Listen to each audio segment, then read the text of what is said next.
वक्फ संशोधन विधेयक पर संसद में जेसीपी रिपोर्ट पेश करने पर वक्फ जेसीपी के अध्यक्ष जगदम्बिका पाल ने कहा, हम आपने देखा होगा जब उन्होंने कहा कि हमारा बयान हटा दिया गया तो केंद्रीय मंत्री अमित शाह ने खुद लोकसभा में खड़े होकर कहा कि जेपीसी की 428 पृष्ठों की रिपोर्ट है।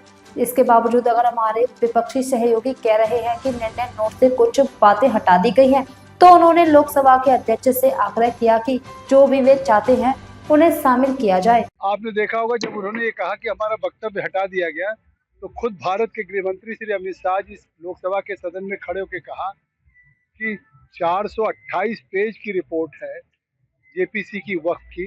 अगर इसके बावजूद भी नोट ऑफ डिसेंट में अगर हमारे विपक्ष के साथी कह रहे हैं सांसद कि हमारी कुछ चीज़ें हटा दी गई हैं, तो उन्होंने लोकसभा के अध्यक्ष से आग्रह किया कि जो भी चाहते हैं उनका जोड़ दिया जाए। हमारी भाजपा को या हमारी सरकार को कोई एतराज नहीं है।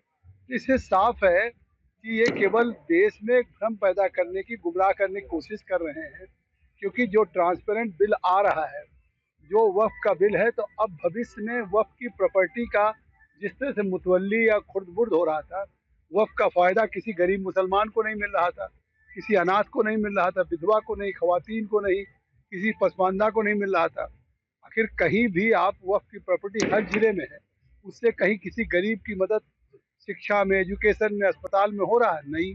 तो आज जो ये कानून लेकर के आई है केंद्र सरकार, ये एक ट्रांसपेरेंट ढंग से कि इसका लाभ गरीबों को मिले। जैसे 3 तलाक में विरोध हो रहा था पूरे देश में, और आज कानून बन गया तो अल्पसंख्यक महिलाएं अपने को सुरक्षित महसूस कर रही हैं। आर्टिकल 370-35 जब समाप्त करने की बात थी तो महबूबा मुफ्ती जैसी कह रही थी खून की नदियां बह जाएंगी। आज जम्मू कश्मीर वर्ल्ड का टूरिस्ट डेस्टिनेशन बन रहा है और वहाँ पे देश के सारे पार्लियामेंट के पास की वो कानून लागू हो रहे हैं।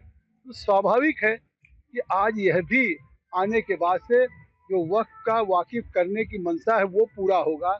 और जो कहीं भी 1911 में ब्रिटिशर्स ने दिल्ली को राजधानी बनाने के लिए कलकत्ता से जमीन अधिग्रहण किया, उसका कंपनसेशन दिया।